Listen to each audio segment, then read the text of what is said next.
Ang pangalan ko ay Talia at ako ay 26 taong gulang. Naaalala ko pa rin ang sandali noong tahimik na gumuho ang lahat sa pamilya ko ilang araw bago ang araw ng pagpapasalamat.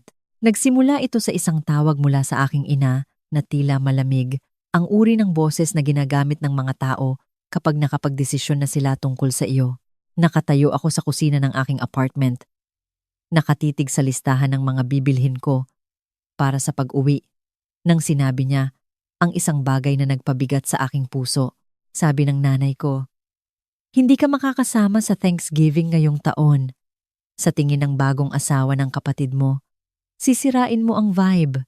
Sa loob ng ilang segundo, akala ko ay mali ang narinig ko, sisirain ang vibe.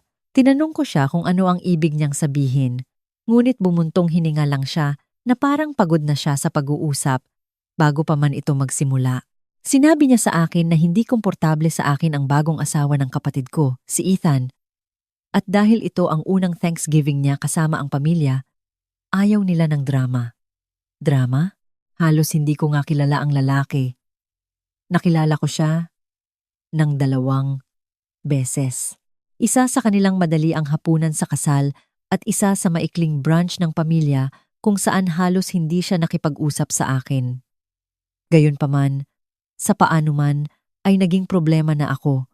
Nakatayo ako roon na mahigpit na nakahawak sa aking telepono habang patuloy na ipinapaliwanag ng aking ina ang mga bagay na parang makatwirang alisin ang imbitasyon sa sarili mong anak na babae sa isang holiday. Sinabi niya na ngayong taon lang ito at baka sa susunod na taon ay iba na ang pakiramdam. Ngunit ang pinakamasakit ay hindi ang dahilan. Kung gaano kadali, tila sumang-ayon ang lahat dito. Hindi ako tinawagan ng kapatid ko. Hindi ako tinawagan ng tatay ko. Parang tahimik nilang napagdesisyonan na hindi na ako kabilang sa hapag. Naramdaman ko ang mabigat na pamilyar na pakiramdam na naranasan ko noong lumalaki ako. Ang isa kung saan ako somehow ay naging kakaiba sa sarili kong pamilya. Gusto kong makipagtalo, ipagtanggol ang aking sarili. Tanungin kung ano talaga ang sinabi ni Ethan tungkol sa akin. Ngunit ang totoo, alam ko na kung paano ang mga pag-uusap na iyon. Kung pipilitin ko, sasabihin nila na pinatutunayan ko ang kanyang punto. Kaya sa halip, ginawa ko ang isang bagay na hindi inaasahan ng sinuman. Wala akong sinabi. Sinabi ko lang sa nanay ko na naiintindihan ko at tinapos ang tawag. Nang gabing iyon, mag-isa akong nakaupo sa aking apartment na may katahimikan na pumipigil sa akin. Sa labas, ang lungsod ay nagliliwanag na may maagang ilaw ng holiday. Ngunit sa loob ng aking dibdib, madilim at walang laman ang pakiramdam. Patuloy kong inuulit ang mga salitang iyon sa aking isipan. Hindi ka makakasama sa Thanksgiving ngayong taon. Ito ay hindi gaanong katulad ng isang kahilingan at higit pa sa isang hatol. Sa kalaunan, pinalitan ng galit ang kalungkutan. Sino si Ethan para magpasya kung kabilang ako sa sarili kong pamilya?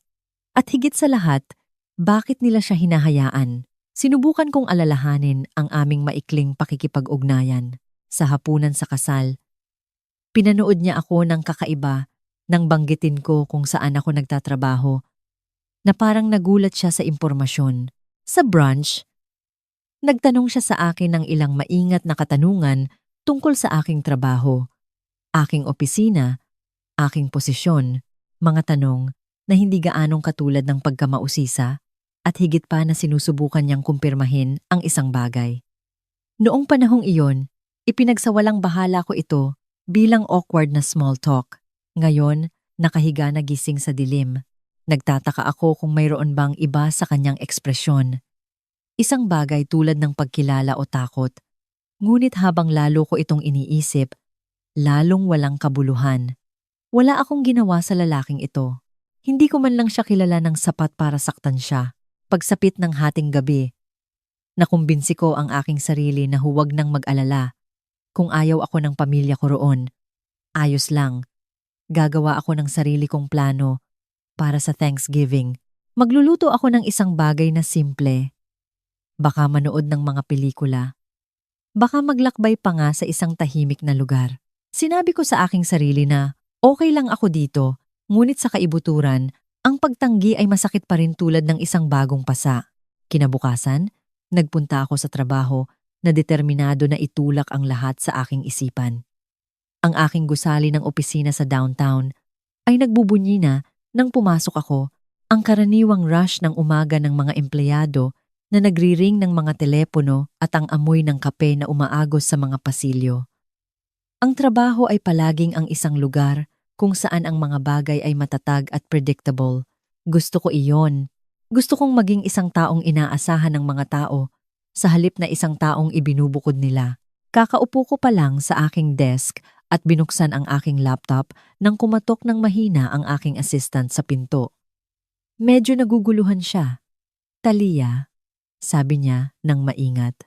"May isang lalaki sa reception na naghahanap sa iyo." Sabi niya urgent. Sumimangot ako. Hindi ako umaasa ng anumang mga pagpupulong ngayong umaga. Nagbigay ba siya ng pangalan? Tanong ko. Dahan-dahan siyang tumango. "Ethan." Agad na humigpit ang aking tiyan. Ano ang ginagawa ng asawa ng kapatid ko dito? Sa isang sandali, nagtaka ako kung may nangyari sa aking kapatid o sa aking mga magulang, ngunit hindi mukhang nag-aalala ang aking assistant. Nagtataka lang. Tumayo ako. Inayos ang aking jacket at lumakad patungo sa reception. Ang aking mga iniisip ay karera na may mga tanong. Nang lumiko ako at nakita ko siyang nakatayo doon, hindi siya katulad ng kalmado at magalang na lalaking nakilala ko sa kasal. Mukha siyang tense, halos natataranta. Sa sandaling lumapag ang kanyang mga mata sa akin, namutla ang kanyang mukha na parang nakakita siya ng multo. Sa loob ng isang split second, wala sa amin ang gumalaw. Pagkatapos bigla, sumabog ang lahat ng sabay-sabay. Sumasayaw ng malakas ang kanyang upuan sa sahig habang tumalon siya sa kanyang mga paa. Nakatitig sa akin na may malawak at natakot na mga mata. At doon mismo sa gitna ng aking reception area ng opisina na may mga empleyado na bumabaling upang panoorin sa pagkalito, nagsimula siyang sumigaw. Dahil sa sandaling nakita ako ni Ethan na nakatayo sa reception area ng aking opisina, ang kanyang buong katawan ay nagyelo, na parang nakapasok siya sa isang bangungot na hindi niya inaasahang makita. Sa isang segundo, natahimik ang buong silid maliban sa mahinang humming ng mga computer at ang malayong pagring ng mga telepono. Pagkatapos bigla, sumigaw ang kanyang upuan, pabalik habang tumalon siya sa kanyang mga paa. Nakatitig sa akin na may malawak at natakot na mga mata. At doon mismo, sa harap ng aking mga tauhan at kalahati ng mga taong naghihintay sa lobby, Hindi! Hindi! Hindi ito tama! Bulong niya muna, umiling bilang kung sinusubukan niyang gisingin ang kanyang sarili mula sa isang masamang panaginip. Ngunit nang lumapit ako ng kaunti, naguguluhan at sinusubukang maunawaan kung ano ang nangyayari. Lalo lamang lumala ang kanyang pagkatakot. "Ikaw, nagtatrabaho ka dito?" Bulalas niya na pumutok ang kanyang boses. Sumimangot ako. "Oo, ginagawa ko. Bakit ka nandito?" Ang receptionist, ang aking assistant, at ilang empleyado ay nakatitig sa pagitan namin, malinaw na nakakaramdam ng isang bagay na kakaiba na nagaganap. Tumingin muli si Ethan sa paligid ng lobby ng opisina. Napansin ang logo ng kumpanya sa dingding, ang mga security badge, ang mga tauhan na tahimik na nanonood sa amin. Bumilis ang kanyang paghinga. At biglang bumulong ang kanyang boses na halos natakot. "Ikaw si Talia. Talia Morgan, ang compliance director." Kumurap ako. Oo. Sa sandaling nakumpirma ko ito, tuluyang nawalan ng kulay ang kanyang mukha. Nanginginig ng husto ang kanyang mga kamay, kaya kinailangan niyang hawakan ang likod ng upuan sa tabi niya. At pagkatapos ay sinabi niya ang isang pangungusap na nagpaliwanag sa buong sitwasyon. "Oh my God! Hindi alam ng kapatid mo." Sa puntong iyon, hindi na ako naguguluhan. Naiirita na ako. "Alam ang ano?" Tanong ko ng mariin. Bumuntong hininga si Ethan. Hindi niya alam na ikaw ang nag-iimbestiga sa kumpanya ko. Biglang bumigat ang hangin sa silid. Sa isang segundo kahit nakatitig lang ako sa kanya na pinoproseso ang mga salita dahil oo, totoo iyon. Pinamumunuan ko ang isang panloob na investigasyon sa regulasyon sa isang mid-size financial consulting firm na pinaghihinalaang nag-uulat ng panloloko. Ito ay isang komplikadong kaso na tahimik na umuunlad sa loob ng maraming buwan. Ngunit hindi ko pa naririnig na binanggit ni Ethan kung saan siya nagtatrabaho ng detalyado. Sa hapunan sa kasal, sinabi lang niya na nagtatrabaho siya sa financial consulting. Hindi ko masyadong pinansin noon. Ngayon ang lahat ay nag-click sa isang pagkakataon. Ang kakaibang tingin niya sa akin, ang maingat na tanong tungkol sa aking trabaho, ang tensyon sa tuwing magtatagpo ang aming mga landas. Ipinadaan ni Ethan ang parehong mga kamay sa kanyang buhok sa kumpletong gulat. Nang makita ko ang iyong pangalan sa listahan ng panauhin sa kasal, akala ko ay isang pagkakataon lamang iyon. Sabi niya nang mabilis. Nagtuturuan ang kanyang mga salita. Ngunit pagkatapos ay nakita kitang muli sa brunch at nagsimula akong mag-alala. Tinanong ko ang kapatid mo kung ano ang ginagawa mo at sinabi niya na nagtatrabaho ka sa corporate compliance ngunit hindi niya alam ang mga detalye. Akala ko kung masyado kang dumalaw sa pamilya, malalaman mo kung saan ako nagtatrabaho. Dahan-dahan kong ikinros ang aking braso, hinahayaan siyang magpatuloy sa pagsasalita. Kaya, sinabi mo sa pamilya ko na sisirain ko ang vibe sa Thanksgiving? Tanong ko. Nahihiya siya, ngunit tumango. Kailangan ko lang ng distansya. Kung magsisimula kang magtanong, kung ikokonekta mo ang pangalan ng kumpanya, maaari kong mawala ang lahat. Halos hindi ka pani-paniwala ang kabalintunaan ng sitwasyon. Tinanggal ako ng sarili kong pamilya sa Thanksgiving dahil natatakot ang bagong asawa ng kapatid ko na baka aksidente kong matuklasan ang isang bagay na ilegal na kinasasangkutan niya. Ngunit ang hindi pa napagtanto ni Ethan ay ang bahagi na tunay na nakakatakot sa kanya. Tiningnan ko siya ng diretso sa mga mata. At kalmadong sinabi, Ethan, nakonekta na ng investigasyon ang mga tuldok noong nakaraang linggo. Tuluyang gumuho ang kanyang mukha. Ano? Lumabas ang pangalan ng iyong kumpanya sa isang financial audit. Nahila na namin ang mga record. Mukha siyang nawala sa ilalim ng kanyang mga paa. Bumulong ang kanyang boses sa isang desperadong bulong. I-report mo ito. Hindi ako agad sumagot. Pinag-aralan ko lang siya. Ang lalaking nakumbinsi sa sarili kong pamilya na ibukod ako para lang protektahan ang kanyang sarili. Ang lalaking nag-isip na ang pagtulak sa akin ay pipigilan ang katotohanan na mahuli siya. Sa wakas, nagsalita ako.